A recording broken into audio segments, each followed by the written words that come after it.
Hey everyone, this is Adam Elenbaas from Nightlight Astrology, and today I'm going to be joined by my good friend and colleague Alex Amorosi to talk about your sun and rising sign horoscopes for the month of March. We are going to be focusing exclusively today on the entrance of Saturn into Pisces and Pluto into Aquarius, and give you a feel for which houses those two ingresses are happening in simultaneously in the month of March and what you might expect from it. So before we get into that, though, as always, don't forget to like and subscribe, share your comments in the comment section. It really helps the channel to grow. We really appreciate it. If you want to find a transcript of any of my daily talks, you can always do so on the website, nightlightastrology.com. So again, the big news of March is the entrance of Saturn into Pisces on March 7th, Pluto into Aquarius on March 23rd. That means that two very slow-moving planets are moving into brand new whole sign houses in your birth chart. And today we are going to be looking at that together with my my partner in crime, Alex. Hey, Alex. Hey, Adam. How's it going? Good to see you again. I know that everyone is eager to hear your thoughts on these horoscopes for the month and two of the biggest transits really of 2023. So yeah, I think this is going to be good. It's gonna be awesome. Were you practicing astrology when Pluto first went into Capricorn, Adam? So Pluto entered the ninth house in my chart, entered Capricorn the year that I started studying astrology. Mm, So mm, which was 2008, I believe. wow. And so it like the Pluto in through my ninth house in Capricorn has been the story of my astrological life so far. Uh, Amazing. I can't even imagine really what it's going to be like to have Pluto in a different sign. And I feel like we'll all learn a ton about Pluto because a lot of us have never known anything but Pluto in Capricorn. I mean, maybe Sagittarius. We can reflect on what it was like, but how many of us could say that we were actively practicing astrology when Pluto was in Sagittarius? I mean, some of us can, but a lot of us haven't. So that should be interesting. Yeah, yeah. It feels like a really exciting time to be an astrologer, to be able to like work through this big shift. And in 2008, I was thinking, I'm like, I didn't even really know what astrology was. I thought it was horoscopes in the newspaper. That's all I Yeah. really knew it to be. So it's really interesting to be reflecting on it in a conscious way as they progress. Pretty Yeah. cool. Yeah. Yeah. Well, we're going to get into it right away, and we're going to start with Aries. So you can listen to these for your sun or rising sign. We recommend rising because when you listen to your rising sign horoscopes by whole sign house, they will hit the houses that they're actually hitting in your birth chart, these planetary ingresses. If you're listening for your sun sign, then in a sense, the sun sign horoscope has nothing to do with the actual configuration of your birth chart. You can listen for either. Some people like one more than the other. I always recommend rising sign because the transits will, like I said, correspond with your birth chart. Let's go ahead and we're going to put Aries up on the screen. I'll lead us off. What we're going to do is both of us will chime in, but we're going to take turns sort of leading for each sign. So I'll start us off with Aries and we'll take a look. And what I've done is I've just put March 24th up on the screen so that you can visually see both Saturn in the sign of Pisces and Pluto in the sign of Aquarius and the whole sign houses that they're going to be in. So starting with Aries, let's take a look and give you a feel for what's going on here. March 7th, Saturn ingresses into Pisces, March 23rd into Aquarius. So keep that in mind for all 12 signs. For Aries, the Saturn entrance into your 12th house, along with Pluto's entrance into your 11th, is interesting. And one thing that we have to keep in mind is that Pluto is entering into a Saturn ruled sign. So there is going to be a natural way in which the ingress of Saturn into Pisces is connected to the ingress of Pluto into Aquarius. It's those two houses are going to be joined. Now, how could that work with Pluto entering your 11th and Saturn entering your 12th? Well, for example, if you're an Aries rising, imagine that you're going to join a cult. just start with Just like visualize if you can. just imagine you're going to join a cult, and for 2.5 years, you won't know that it's a cult. You'll think that it's something else.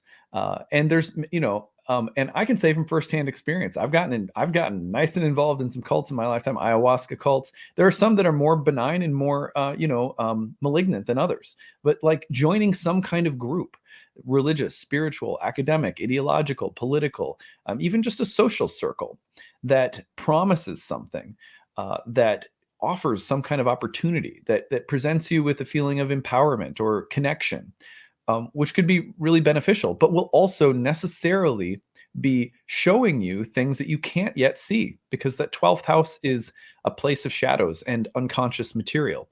And so the social dimension of your life is going to be the dimension through which you come to see and realize things that you cannot yet see. Some of which will be painful and difficult, some of which will be illuminating and empowering, some of which will, will test you.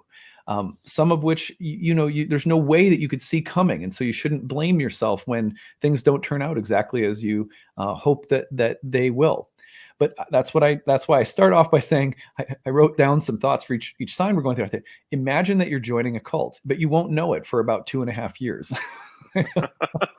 And then again, when I say that, I also don't mean that they're going to try to make you drink Kool-Aid, put on your Nikes and like catch the comet or whatever. It doesn't have to be like it doesn't have to be like the next Netflix documentary, but it could very well be that you're like metaphorically, you're about to get involved in social circles and situations that are both empowering and transformative and beneficial, but also there will be an element of shadow that you'll be visiting in the next couple of years.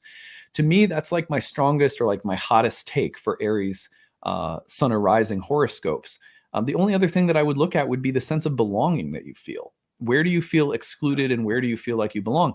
If you feel excluded from a group of people that you're hanging out with, or you don't feel like you fit in, this could be a time over the next couple of years where you're just ready to make some adjustments because you're realizing there's a place that you fit in better, or it's more appropriate somehow, or you're just ready to own that you just really need a community of Dungeons and Dragons nerds like yourself, or like Pokemon playing wizards who like to dress up like the Hobbit when they go to the movie theater. I mean, like whatever it is. Pokemon cult playing wizards. That's right. I mean, maybe you're ready to embrace some part of yourself socially, in other words, that it's been scary to do, or you've been hiding from or something. I could imagine this transit for a young person who's ready to come out. And who's ready to, like you could see it in some ways that are like I'm ready to come out, but my family may end up rejecting me because they're super religious. But the social reality and dealing with who we are and what's unseen and what needs to be incorporated into our conscious social life. Those are the kinds of themes and patterns that I'm looking at for Aries. So I'll stop there and let Alex chime in and add some other thoughts. It's really interesting you mentioned coming out, Adam, because usually in a coming out situation, it's Pluto rather than Uranus that's I've seen involved a lot of, because it's a cathartic thing, right? It's a revealing of a secret. It's a bringing something up to the surface. And I was thinking about very much similar to what you were saying. One of the ideas I was considering with Saturn entering the 12th for Aries rising is the idea of isolation versus solitude. When, do you need to be in a group to go on in this endeavor, or is this a sort of mystical contemplative experience that you go on solo on your own, that you might go back and forth between the two?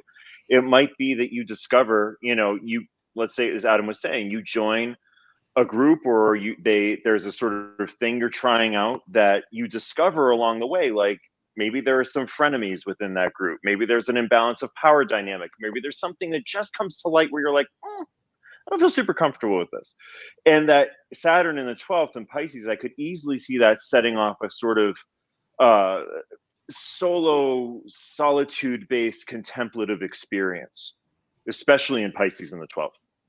Right, almost like I need to step outside or away from some kind of social scene, or make sure that I'm accessing some serving of solitude. Yeah, exactly. That there's something, I think that's an interesting thing about the 12th house, where I think it relates, especially as it's Saturn's joy.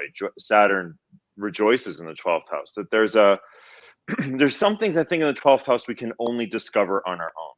And we can be pointed towards them. People can tell us about it. It could be that maybe someone's saying like, hey, this doesn't seem like a great fit for you in some way, whatever group or situation this is. And there's something about that brings you to a more like, okay, I've got to take an inner journey on my own in some way. Mm-hmm. That's the way I might see these two transits coming up. I love that. Yeah. Well, all of our Aries people out there, you'll have to let us know how it goes. Let's move on to Taurus.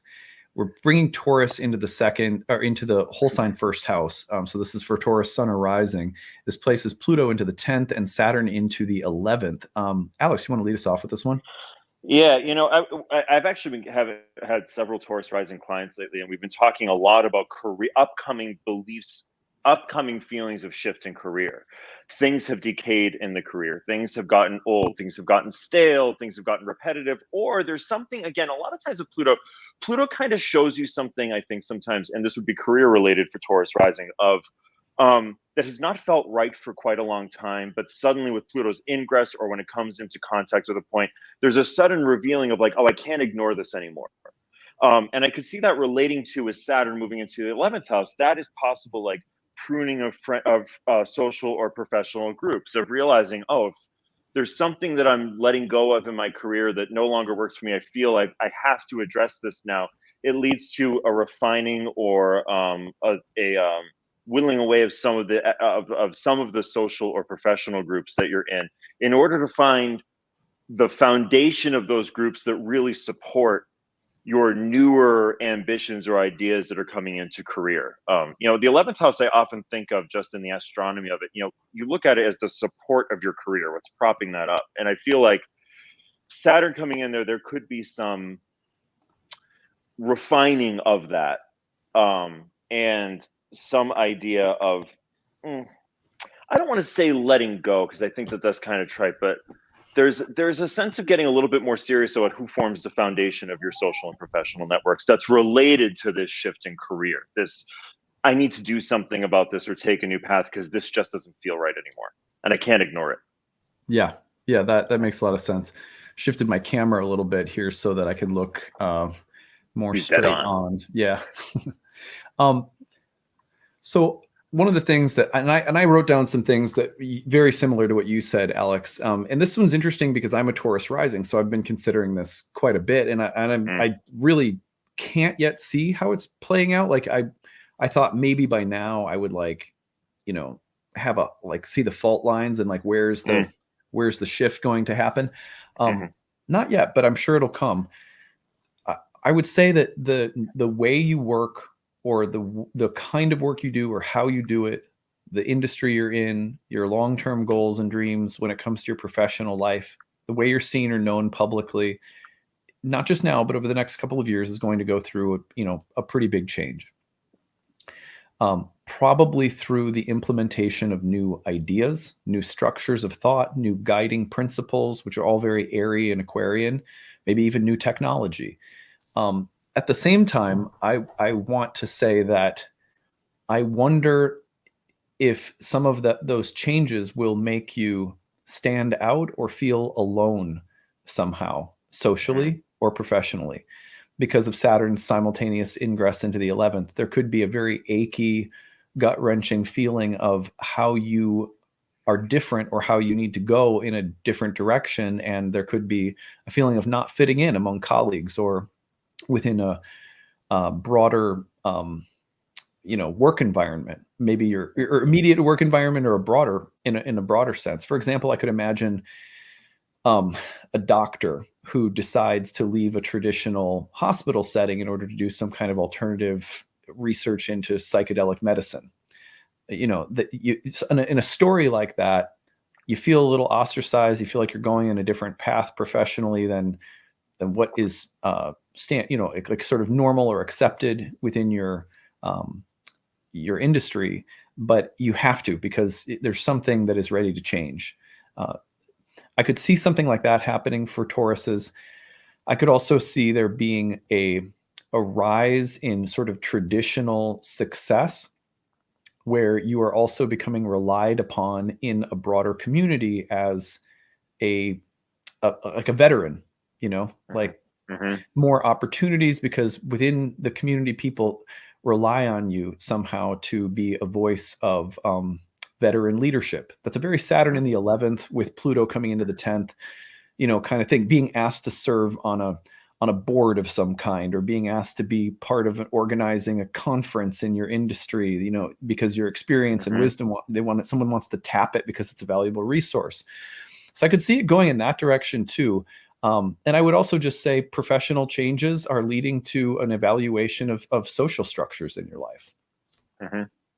I love that. Just to quickly riff off of that point you were making, you could easily see the sort of idea where um, you're now being asked to shed or let go of the belief that you are still the student or the pupil and you have to become the master in this sort of sense. Like you're being asked now to step in to share the knowledge and wisdom you've accumulated over the course of a long period of time, and that sort of idea, which is something that I think is an interesting transition in a professional life.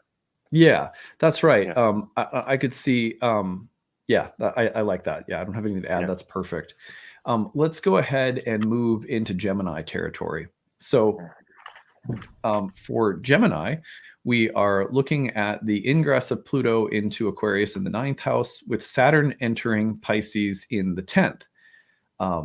I think it's interesting when you have these planets paired in the same angular triad, which means if you have the two planets present in houses, 9 and 10 or 10 and 11, they're going to naturally constellate around that angular house.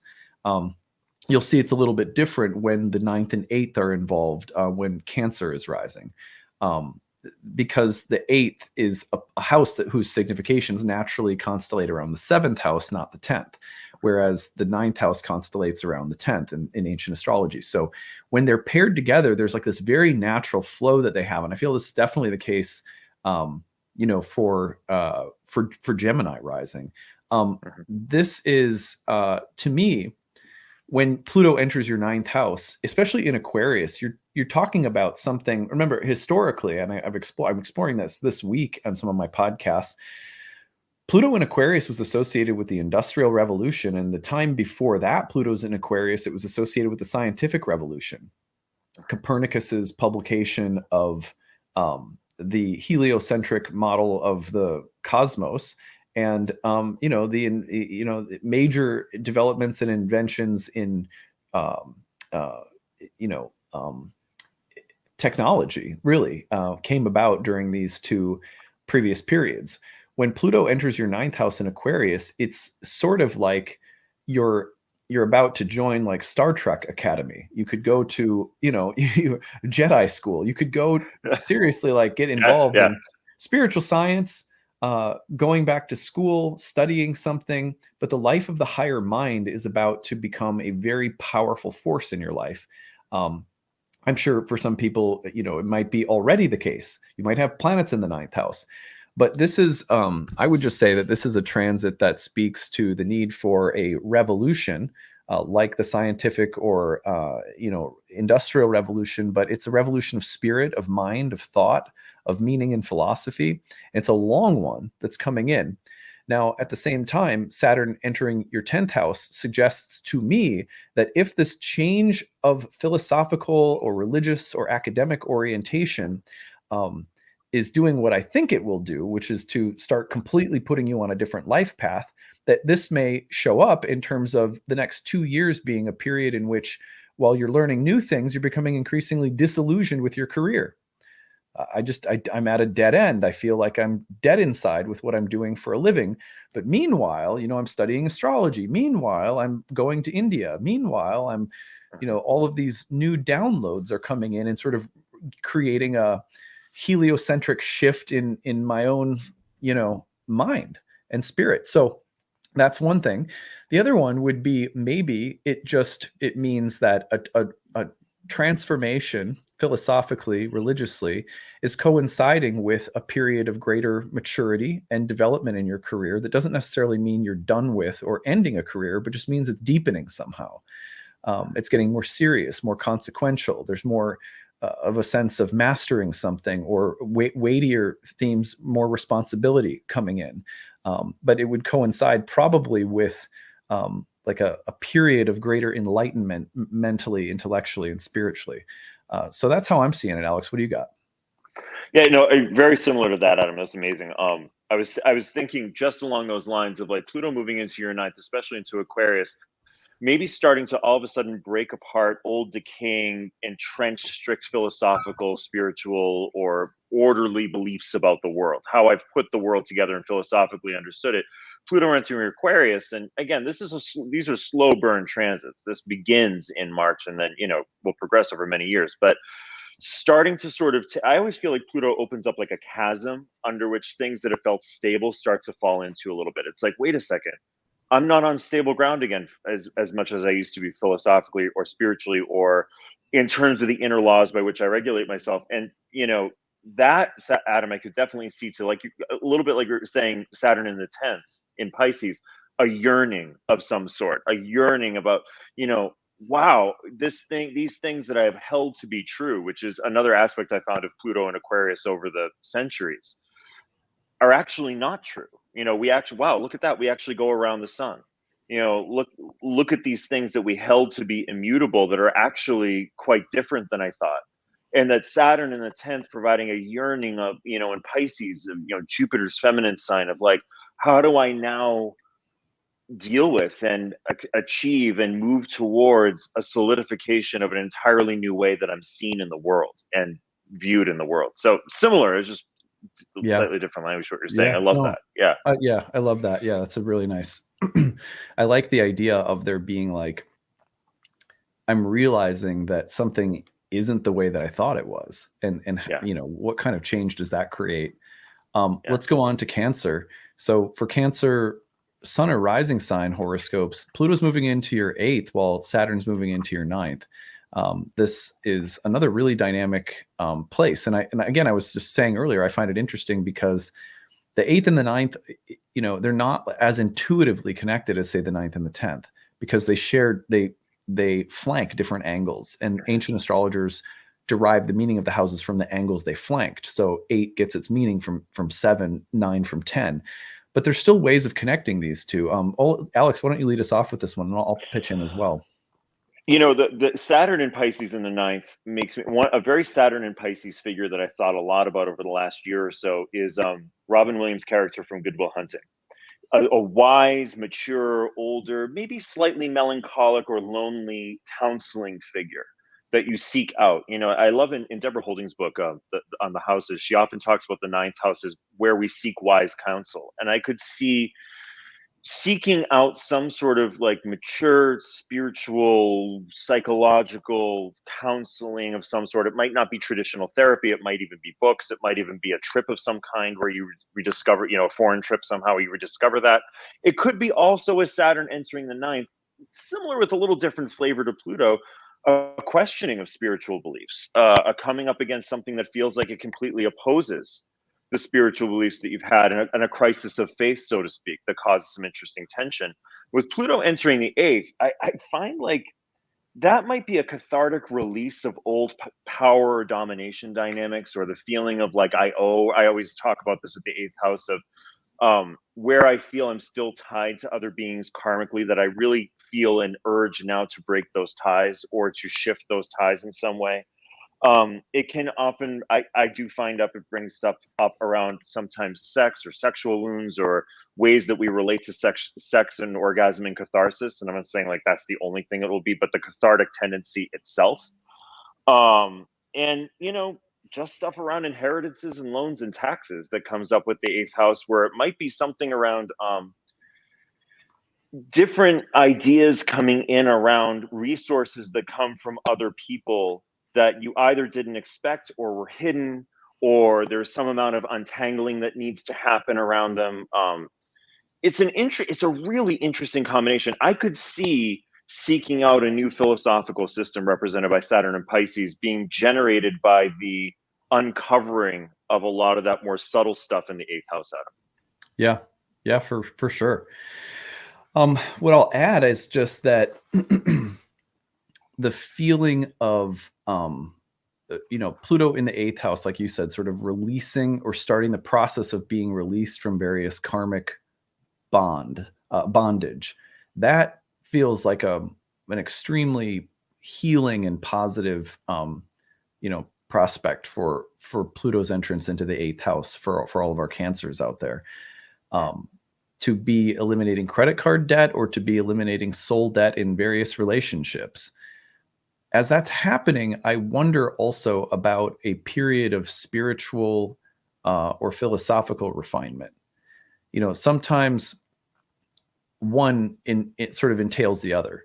As you become more serious in your sadhana or your spiritual practice, whatever that may be, there can be a way in which you realize, oh, the next step involves me letting go of something, letting go of someone, so that I can be more free. So I wonder about that for Cancers. I also think about, there's different definitions of wealth that Pluto will usually bring up. The eighth house, for example, could coincide with something very simple like, a partner getting a raise because it's, partner or spouse's money in the eighth house. It could also be about, things like inheritance or, taxes or whatever. But you do also think about wealth as in who do I want in my life that provides me with a deep sense of, emotional or spiritual wealth and connection. Yeah. And I think, again, it's almost like Pluto in Aquarius is creating almost like a social / philosophical revision that for Cancers could be very interpersonal. Like it could affect who and what you want to be tied to or not. And then along with that comes this maybe a period of questioning beliefs or of refining them or of maturing in your beliefs or in learning something. I'm not exactly sure how the two are connected. I had a lot of different things on my mind with this coupling, but I think that whatever those eighth house topics are, especially around soul contracts, that they're coinciding with a period of reflection, refinement, questioning, and development around faith, beliefs, learning, and things like that. Amen. Amen. Yeah. All right, let's go ahead to, Leo rising is next.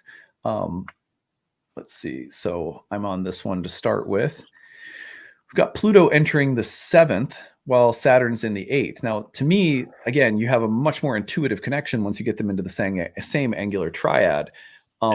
Pluto entering the 7th for the Leos out there is going to, for a lot of people, create divorces. Just to be totally honest, just blunt and honest, it's going to create divorces. And then with Saturn entering the 8th house, it's going to create questions about separation of assets, children, custody, money, and that's like textbook 1A. But there are lots of other possibilities. For example, this could coincide with major changes just in the life of a partner where there's no real stress in the relationship, but partner is going through changes that are pretty existential around health, around identity, around business, work, and money. And, seeing your spouse through or a partner through a time like this could be what this combination is all about. On the other hand, I would also wonder about a period of death. The 7th house was called the setting place, the place where planets disappear and set in the west, and was associated with old age and death. Just that image of setting. The 8th house was also, as planets are preparing to set, often associated with the anxiety and fear of death. And so I wonder too about facing fears and anxieties, facing, expiration dates, learning to let go. What are we afraid will be taken away from us if we let go of something? What are we afraid is being someone withholding something from us? That comes to mind with Saturn in the 8th and Pluto in the 7th as well. A lot of people I talk to in my client practice, for example, will be ready to leave a relationship, but they're terrified because of the ramifications financially, or of being on their own, or of being forced to, earn money on their own, because they're not the breadwinner or whatever. Something like that. But also, I would say, even let's not connect it to marriage, just keep it a little bit more open. When you want to bring people into your lives, but they're poor, they're a struggling artist, they live in a studio apartment, they're not on a path of developing wealth or power in the world, but you love them, and that clashes with some of who you thought you'd be with. So questions about what other people are, who they are, what they have to offer, and the difference between what people have to offer, in like tangible material ways and what they offer spiritually and emotionally. I think those kinds of juxtapositions could also be really interesting for Leos right now. I really love that, Adam. It feels like maybe, coming off of that last point, a kind of restructuring of what one believes is the foundation of relationship. And you can see with Pluto moving into Aquarius in the seventh house for Leos, like, like you said, I thought I needed these boxes checked in a partner, but I wound up falling in love with someone who is completely different than that, and maybe has some Saturn and Pisces in the eighth house types of things, right? That they're a poet and they don't make a ton of money, or they don't have aspirations in that regard, or maybe they're much more of a solitary person than you realize, and they live more of a secluded. Like there could be a lot of you hear this a lot with people when they find someone they really want to be with. They're like, I never thought I would be with this kind of person. I never thought I would, whatever. And I feel like there's some invitation with Pluto entering the seventh for Leo risings, of uncovering something under the surface of like, I never considered this, but this actually is something that I would really like. And just being mindful, I think, with Saturn entering Pisces in the eighth, that you're not becoming the savior or sacrificing yourself in order to take care of someone who needs to be able to take care of themselves. It's something I've been thinking a lot with this transit, as it's my transit in my chart. But I think also it's really nice for Leo rising is just saying we're moving Pluto out of the sixth house and into a fresh space just above the horizon, which will be interesting to see how that Pluto for all of Leo rising's lives have been under the horizon and is just coming up over the horizon to see what is revealed, especially in terms of how you bring your power and your expression of power into the world and in relationship. That's interesting. Yeah, it does make an appearance in the seventh house, coming out of a long, difficult house, frankly, and into a much like lighter and more powerful and generally more positive house than the sixth. So yeah, that might definitely be felt as a relief, and also as the word like reinforcements comes to mind. Like on the battlefield of life, like meeting some allies that have some wisdom or that have some resources that may also like force some serious or more questions about commitment or getting more serious could come up for relationships too. Yeah, absolutely. All right, let's go on to Virgo. So this places for Virgos, we have Pluto in the sixth now and Saturn in the seventh. So interesting combination. Both houses relate back in ancient astrology to the seventh angular house, so they're connected through angular triad again. What do you think about this one, Alex? Well, for the Virgo risings, the Leo risings are here to help you with Pluto moving into your sixth house. It's going to be okay. We've done 15 years. We're okay. We made it. I've been thinking about this, and I've been reflecting on it from my own transit with this. I think Pluto entering the sixth, and there's a lot of ways you could think about this. Yes, it can mean a period where you feel subservient or it's hard work for a little payoff, and those are all very sixth house types of themes. But I keep hearing the word diversion in my head, that you were going in one direction. You thought this is what you wanted. Maybe it's coming out of the fifth house. This is where, my creative direction or the direction with the things bring me pleasure. And you take a diversion. Like you suddenly realize there are things that are under the surface that need to be excavated, brought out, transformed, alchemized in order that I may go forward in the path I truly want to move on to. And that might feel like a period of work. That might feel like I never thought I would have to go back to this type of healing modality, or I never knew I would have to do this because I thought I was going this direction, but I actually have to do something that I didn't know want to do, but is ultimately going to serve a longer term purpose. I have found that to be the case. And then as Saturn entering the seventh house, really getting real about the foundation of relationships, getting real about, what I just keep seeing Saturn and Pisces. I keep hearing the word yearning. Like, are you yearning for something you're not asking for in relationships that you need to get more clear about? This is the foundation of what I want. Or is it time to let something go?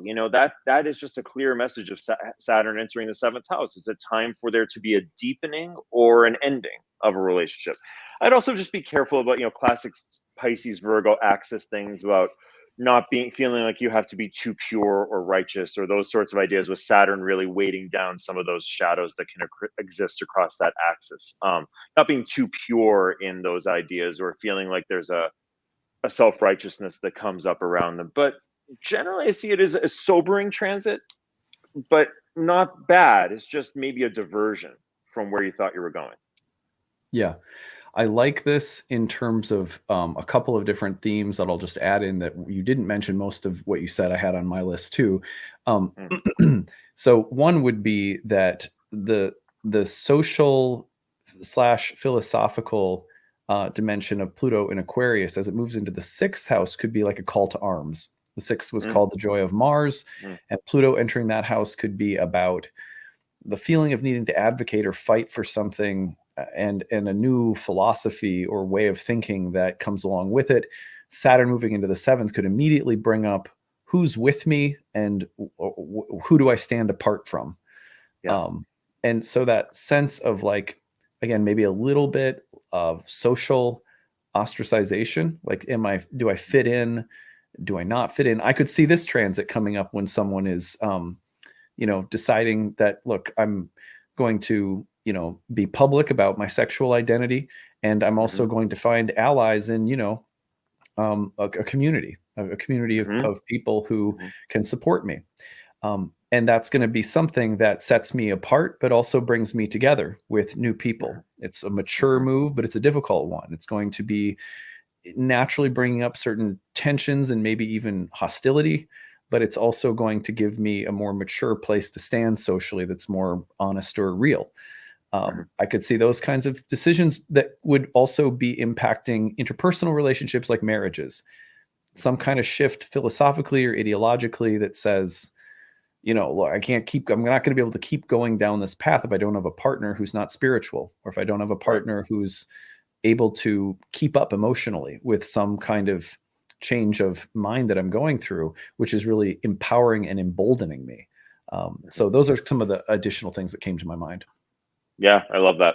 I wouldn't have thought that as coming out, but I definitely could see that with the 6th house for sure. Yeah, I think just because you could see, like, for example, Ram Dass, when he came out, it was Saturn in the 7th that he was born with, and it was that, I forget what was activating Saturn in the 7th, but it was a Saturn in the 7th activation at that time. So I've always looked at that as one potential symbol for coming out, because Saturn will bring up, like, are you an insider or are you an outsider? An outsider, for sure. And it's so with Pluto in the 6th too, it's like you could see Pluto in the 6th in Aquarius being someone who's suddenly going to get it, like, mission driven by something. Yeah. Yep. So that's kind of how I was putting it together. Absolutely. Well, let's look at Libra next. So for Libra Sun and Rising, we have Pluto entering your 5th and Saturn in the 6th. Now, these aren't houses connected through angular triad. So again, their connection isn't as intuitive, but it's there to be made. The 5th house usually will coincide with, a flourishing, like Pluto into the 5th, flourishing, or transits of Pluto to planets in the 5th, I should say, as well. So there's mostly what I've seen in my practice, will correlate to flourishing periods of creative activity. Put a sentence together there. So the 5th house was, I love the way Indian astrologers put it, the joy related to your dharma. Like, if you're kind of doing you and you're growing as a person, and you know what it's like to feel like I'm doing myself well, I'm becoming myself more, I'm growing into myself. And there's just those moments when you feel that way.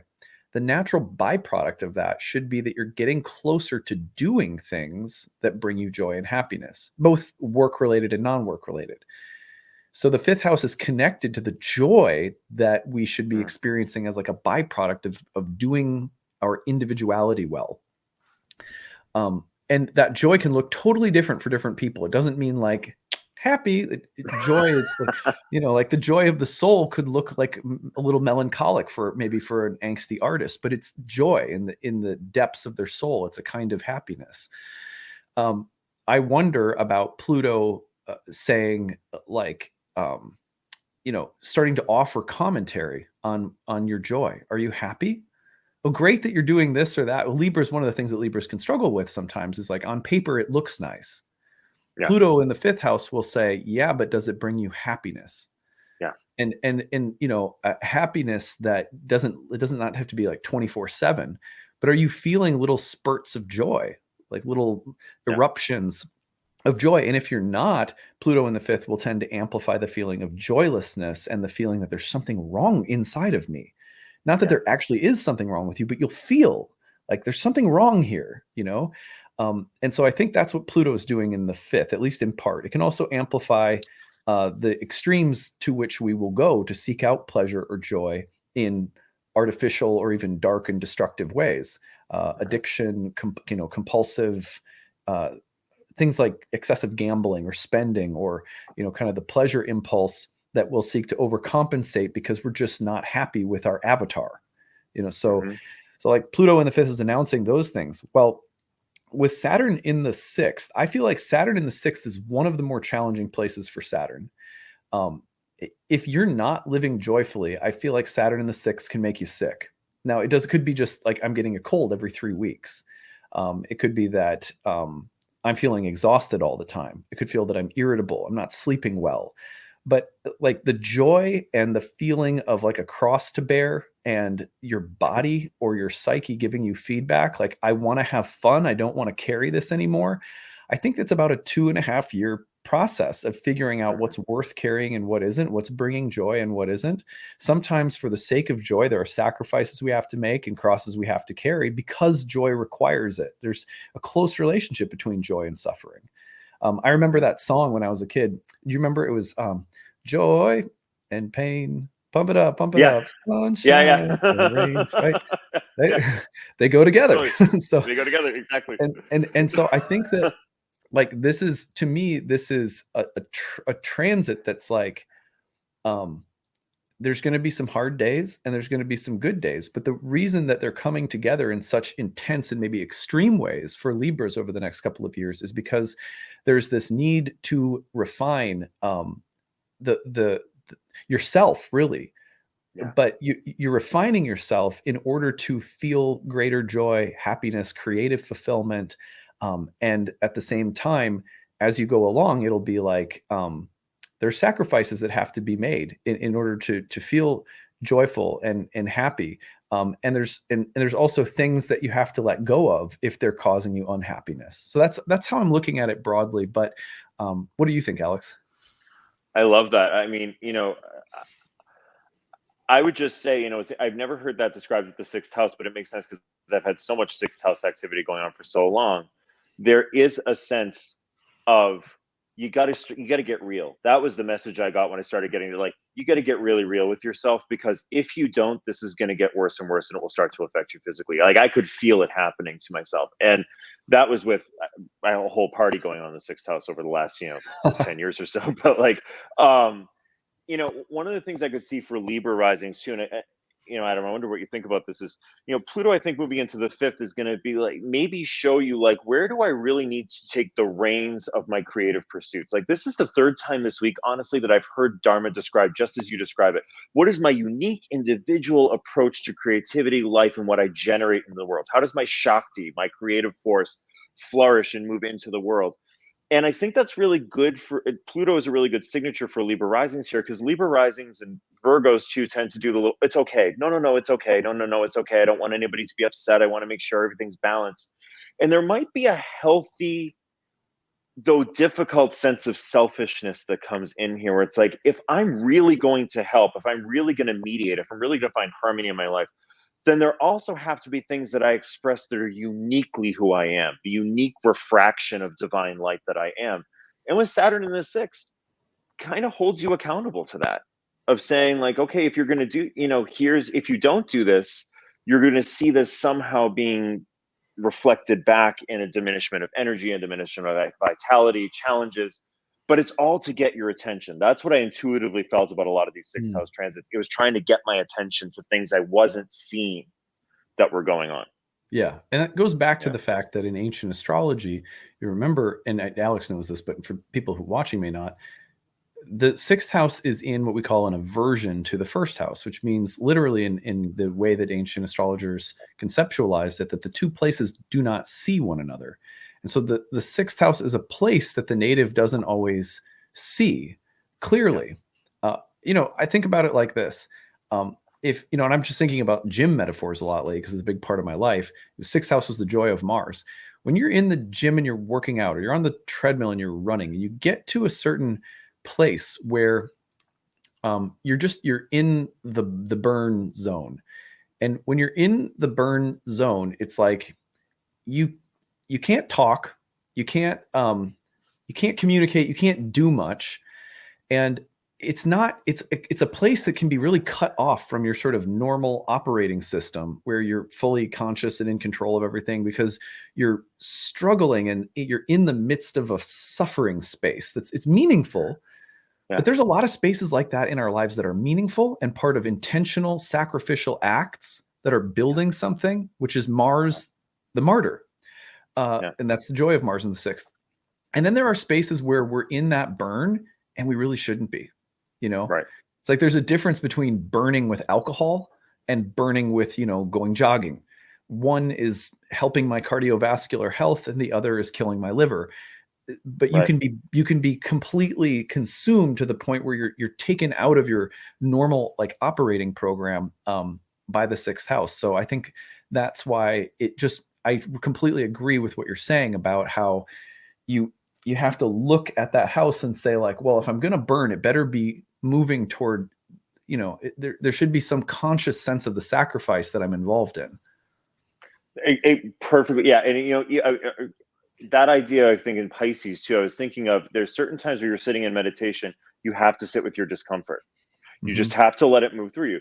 There are certain times where you're sitting with your discomfort and it's too much. It becomes damaging or re-traumatizing. And that's a skill that I've been walking a lot with sixth house transits that I think is perfectly said, Adam, in the physical or the mental, the emotional, spiritual sense. You can walk, you have to walk that line carefully. Yeah. Right. Because you also have like a martyr complex and you have people who like to, hit the strike. What is it called? Self-flagellation, so you have that in the sixth too. Yeah, for sure.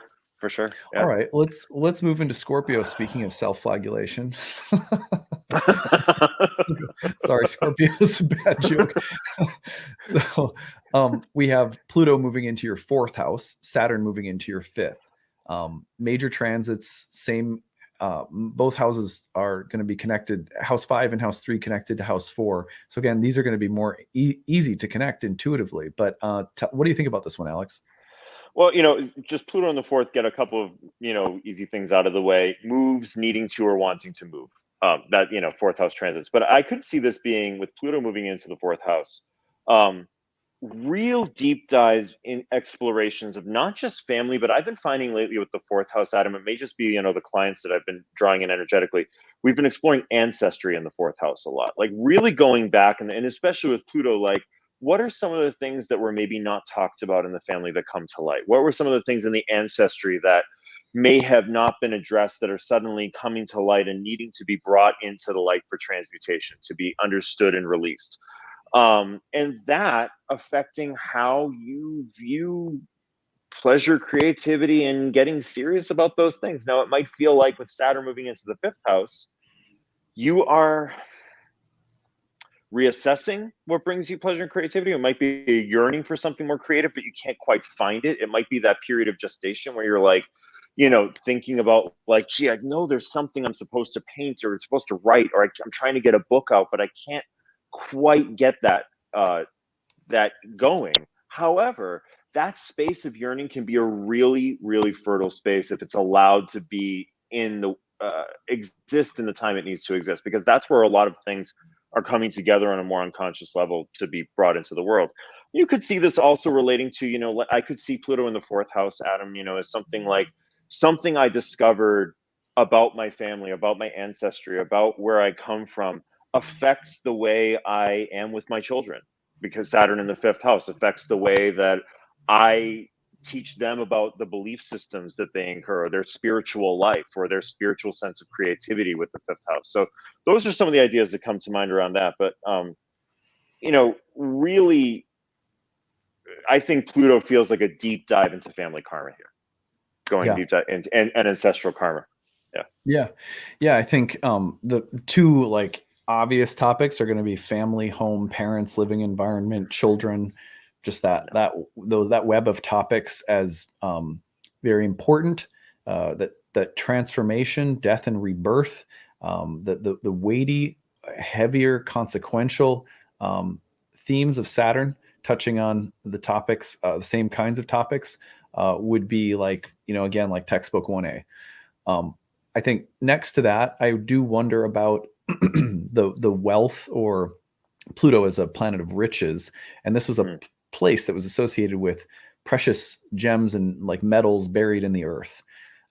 And so I wonder about like wealth and questions about the finances around things like property and home, or the second house from the fifth, for example, is associated with the money derived from property or even derived from your parents.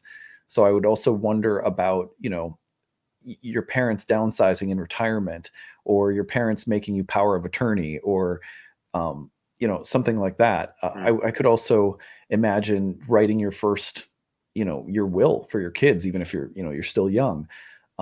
Just kind of images that come to my mind with this one. But otherwise, I would also say that this is about the wealth of the past, the wealth of the ancestors, whether that's physical or spiritual or whatever else, that there's something empowering there.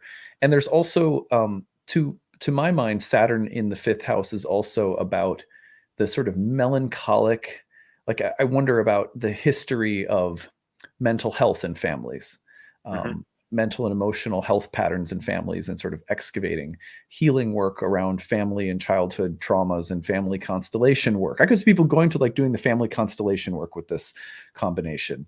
Absolutely.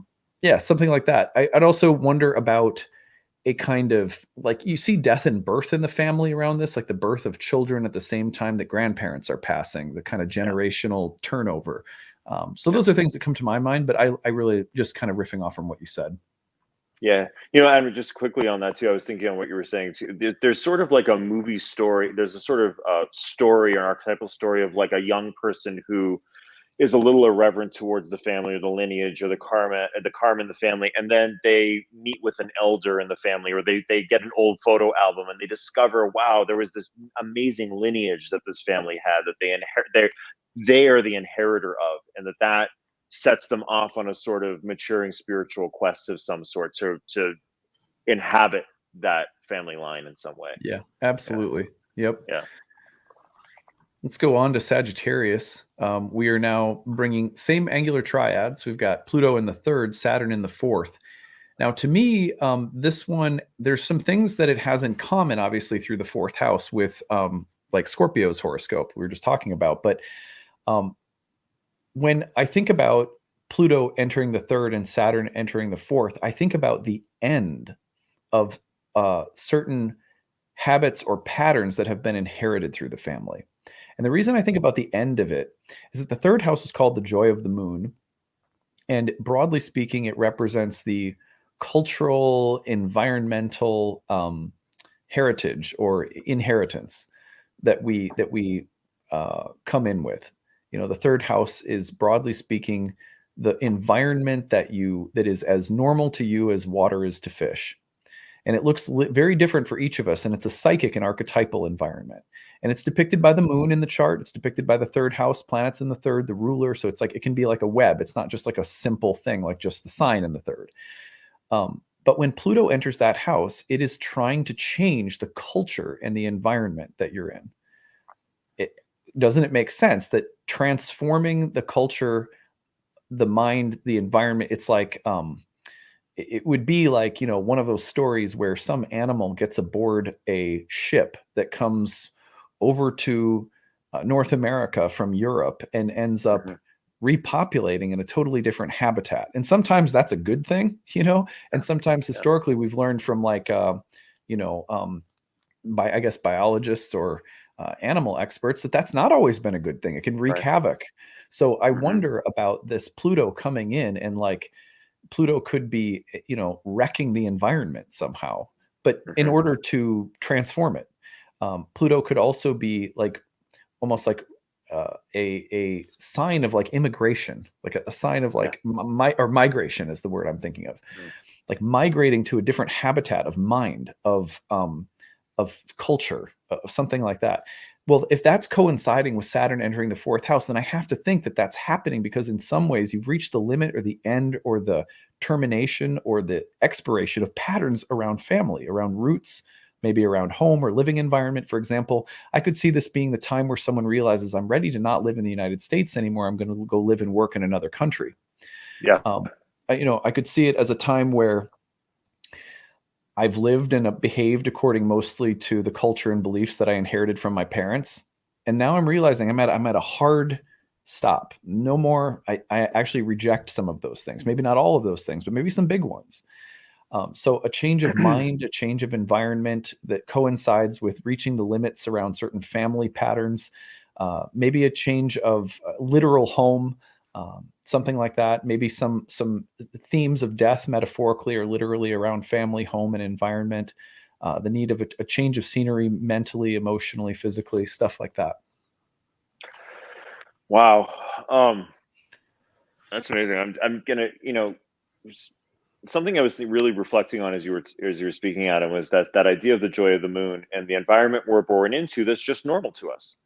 It's just normal to us. It's like, oh, this is what's going on. And there were times in my life, especially over the last, since about 2011, where there were things that were normal, but they weren't healthy for me.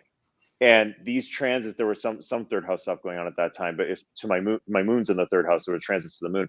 And it was an awakening of realizing, like, wow, this thing that I just accepted as normal or right actually isn't healthy, and I need to take some action. I was actually Pluto squaring my moon from the sixth house, where I really began to realize these environmental conditions were not conducive to me developing healthy habits in other areas of my life, and I didn't even know I was doing it. And so I could definitely, I love that. Pluto going in there, Pluto will show you that stuff. And Mm-hmm. if that is under the surface, that's one of the great blessings of Pluto. It's not always easy, and sometimes Pluto literally takes your head and turns it, and holds your gaze on something where it's like there's a sort of, you have to see it. But I could definitely see, and I really resonated with what you were saying about Saturn being in the fourth house, of like an end to something, like, no more. This ends with me. I decide not to. I make a choice not to, whatever it is. Yeah. Yeah, Saturn in the fourth was associated with like the grave, right? Like the, Yeah. like grave keepers and things like that. So the grave keeper it's kind of it's a little bit of a morbid image, but it's also like it's a very sacred role that Saturn plays in the fourth house, of being like, it's time to maybe enshrine or memorialize some things, but spread the ashes or put it into a box and bury it. It has that kind of feeling. It had, it's just as reflection on that from my own life, as from that idea is, alcohol has always been a very complicated, thing in my family. And from anyone who is in AA to just complicated relationships with it. And I decided around the time Pluto was squaring my moon in the third house, I'm like, you know what? I'm just not going to drink anymore. It wasn't because I necessarily had a problem with alcohol or not. It wasn't, and it really wasn't too much in reactions. It was just like, you know what? I want to have a clear view of myself. And it was right around that time where I was just making some decisions based on the history and the environment. Like, this is what I want to do for me that is going for me, break a pattern. Yeah, yeah, Yeah. totally. Yeah. That's a nice example. Let's go to Capricorn. Pluto's entering the second, Saturn's in the third. Now, again, they're not in the same angular triad. I don't find that the connections are as intuitive when two planets are in back-to-back signs like that, and they aren't in the same angular triad. There are still many interesting connections between these two areas right now that we can make. Alex, why don't you lead us off? Well, I mean, Pluto moving into the second house, as Adam's been saying, through other horoscopes we've been talking about, Pluto moving to second house can indicate wealth. It can also indicate the way you use wealth and power. I often think of, I got a lot of good financial advice from reading some of Susie Orman's books when she was big back in the 2000s, and especially when I had a lot more credit card debt. And she was talking about using money powerfully. And are you using money in power of service or using money in power of harm? And I think that might be questions to come up with. Resources. How do you allocate resources in your life? Do you feel powerful in the ways those are allocated? Are there untapped resources within yourself or in your financial life. You know, I think that I take a meaning of the second house too as sort of self-value and self-worth. I know it's not a classical meaning necessarily, but are there untapped resources inside of yourself that can generate resources for you that you may never have considered? Saturn moving into the third might be, you know, I could see it as related to, this might be a shift in the way you relate to the environment because of that. You know, or relate to the karma that you were born into. You know, that if we come from what we were just talking about with Sagittarius rising, when you discover untapped resources or worth or value in yourself, or literal untapped resources, or you begin to uncover the relationship you have with money and resources, that can cause a lot of shift and change in the environment, and maybe different types of endings or sober maturing that happens around that. Or even, you know, with Saturn too, Adam, I also think of mastery in a lot of ways, that it leads to a kind of mastery of something that you came in with in the environment that somehow you really once and for all sort of put behind you in some way. Mm-hmm. Those are ways I put those two houses together. Yeah, I like the idea of skill development or acquisition that leads to changes in business or earning power, something like that with these two planets. I also like, you know, what you were saying about the environment, starting to say there is, you know, I would continue to say, well, you know, if Saturn's in the third and Pluto's entering the second, could it be that there is something in the environment that is lacking, right? Saturn will often point to deprivation or lack. And so what is lacking, or what is the environment deprived of? And how is Pluto trying to address the situation by adding some new resource? So for example, it could be something really, really basic you know, that gives an example. Oftentimes the transits will give us little metaphorical examples.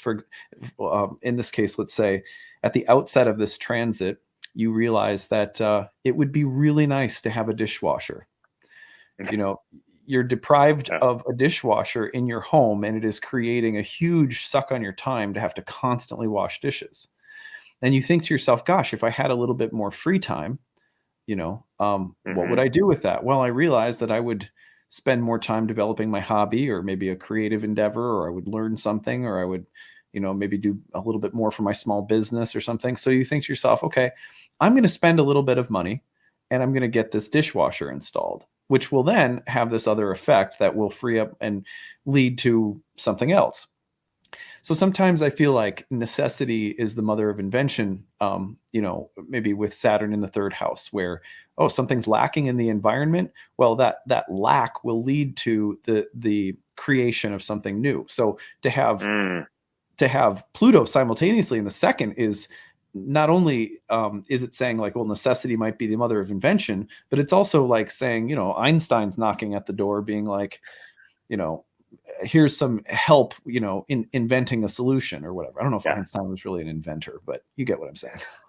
So we'll allow the argument. Well, like, just let it pass. Sure. Okay. Pretty cool shit.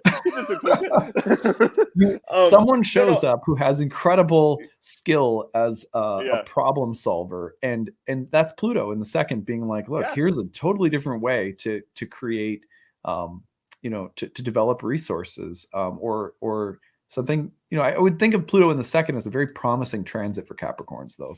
Yeah, I do too. And I like that, Adam, about Saturn, you know, just extending a little bit, like Saturn saying, enough. I just need a dishwasher. I need a garbage disposal. I need, you know, like, enough wondering. I need in order to move forward with those untapped resources. Yeah. Well, this leads us straight on to Aquarius rising, which puts Pluto in your first house and Saturn in your second. And I will say for this one, I think it's very similar. But this comes in and it says, what resources am I lacking within myself? So I would think of, because Pluto enters the first, and it's going to create such existential change that's fundamental, change that has to do with, who am I? like core identity issues. Maybe it's physical and health related, or it's a physical transformation, but it's mind, body, spirit, identity. And Pluto comes in and says it's a season of death and rebirth starting now. Well, at the same Hmm. time, if Saturn's entering the second, it says, what resources are you deprived of? If it's asking that in the second, and Pluto in the first is saying transform, become a different person, Yeah. then I would say that it's either asking, well, what am I lacking that prevents me from transforming, and therefore what do I need? Or Hmm. it's a way of saying, what resources don't I have that are related to some fundamental change of character that I need to address? For Yeah. example, if I'm constantly feeling, um, sort of like I don't have emotional support in my life, well, how can I become a better source of emotional support for myself? Or how can I transform in a way that I have better, healthier relationships? The Hmm. impetus here is on you, though, as an Aquarius. It's like, how am I going to change to address or create a different, uh, you know, different resources that I need or want or am lacking? And that's the fundamental way that I'm looking at it. I love that. I was thinking too of like, maybe Saturn in the second too, and that idea, Adam, also says something like, could also say, where are you trying too hard to do it all on your own? Where are you Mm, self-sacrificing, with Pisces, where are you trying to, and collaboration is necessary. That's where I've always found, I have Saturn in the second house natally, and I was thinking about like, the best things that have happened in my life have happened always through collaboration because I always want to do it myself. I always want to do it all on my own. And I feel like that might come up with these existential shifts and changes of Pluto. Of reinvention, I always think of Madonna has Pluto in the first house in Virgo. She always was about reinvention in the 90s. Like she's always reinventing, or there's always a transformation happening. There's always a subversion of, common dynamics around the way she would be seen. She'd have, the long blonde ponytail, and then she'd have her hair cut. There was always a shift happening in the way she presents. And I feel like there's something here, like just like you were saying, like that sort of fundamental, like going under and shifting, or pulling up from the surface, a truer expression of yourself than you have known had to be there, or a newer expression of yourself that might involve either more collaboration in terms of worth and resources, or it might involve like, I gotta actually take this on myself. I gotta take on the noble task myself, so to speak. So I just extending what you're saying. I had yeah, yeah, similar. Yeah. absolutely. Love Yeah.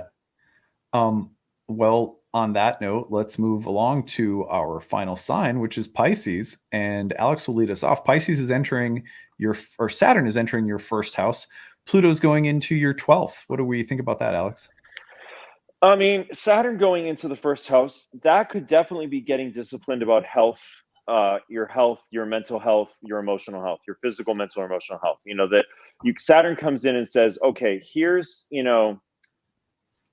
there's a dip in your vitality, and you're like, just simple thing. Like, I'm really noticing I'm tired a lot. I'm just going to start getting disciplined about a 20-minute walk before work every day, just to get my energy up or something like that. I could see, sometimes making decisions that are not always easy. I don't think the decisions are always easy, but it's like, I know if I take this path that is not immediately easy, it will yield me longer term results in terms of where I am and what I'm doing. And maybe delaying some things also that you normally do, or normal habits around mental, emotional, or physical health, even spiritual health, where there's something you need to take on that's like a longer term task. Like I normally have these habits, but I got to put them to the side because I really got to address this one thing right now and get that in order within myself in order to move forward. And then Pluto entering the 12th.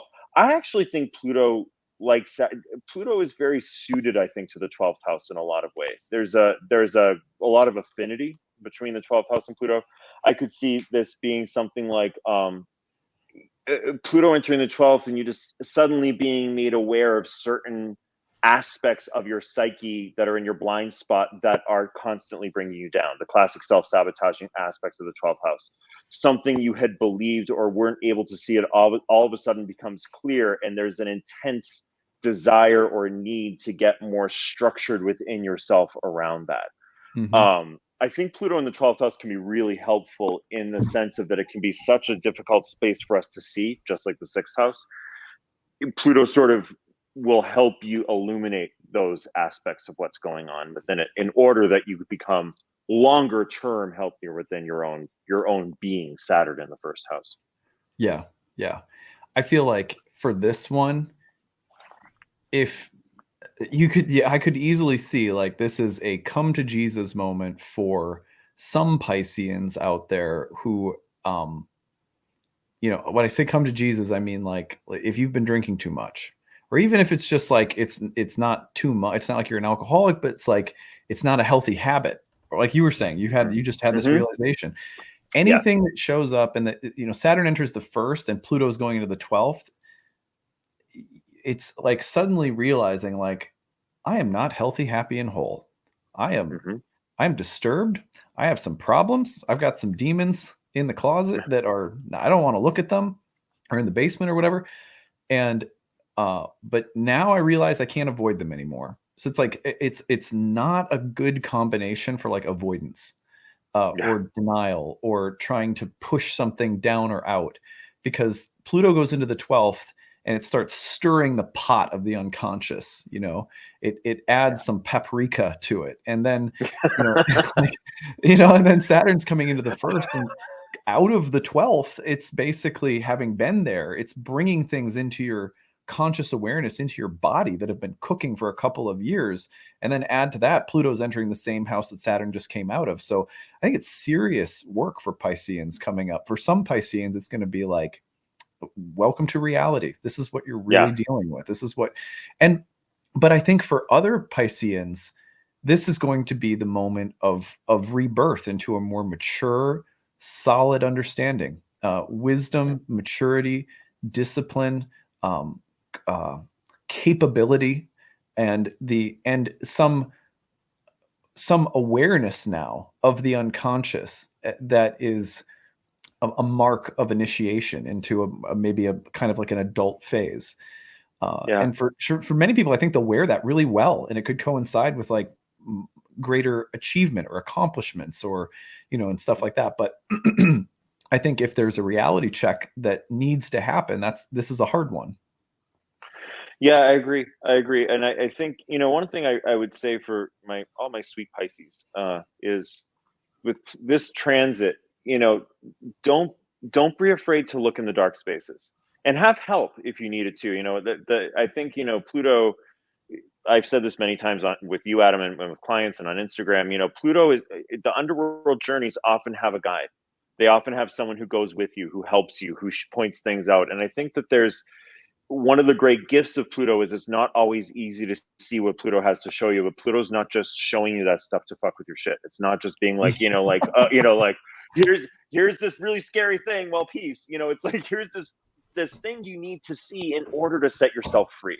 It may not be easy to see it, but once you do transform it and you work through it, there's a sense of having transmuted it in some way that gives you life again. So agreed. And for this to be a sort of melancholic but pretty profound period, like listening to your body, listening to your emotions, taking them seriously. Don't apologize for it during this period if you're a Pisces either, I would say. Yeah, for sure. I think we did a good job. We got through everything. And I mean, this is, I think, arguably the biggest set of transits for 2023, at least in 1 month. There's some other big ones we'll explore later down the road, like Jupiter's entrance into Taurus, where it hits a T-square to Mars and Pluto. That's a huge transit we'll talk about later too. That is one hell of a couple of days coming up in May. With Jupiter gets a real firework entrance into Taurus. It does. Yeah, it's a holy shit. And hold on to your it is like it'll blow your socks off, that one. We'll talk about that in May. Anyway, for now, before we blow your socks off sometime, we'll hopefully this has given you some good things to consider for the month of March. And I want to just plug Alex's work. You can find Alex on Instagram, Alex Amorosi Healing. He will often share astrological wisdom through his posts and stories, and really funny, really fun stream of content to follow.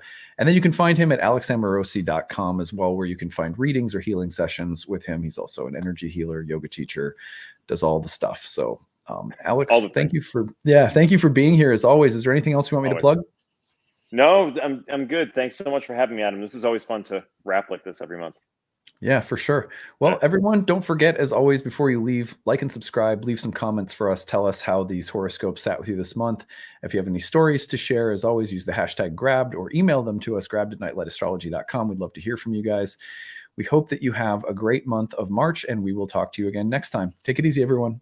Bye. Bye, everyone.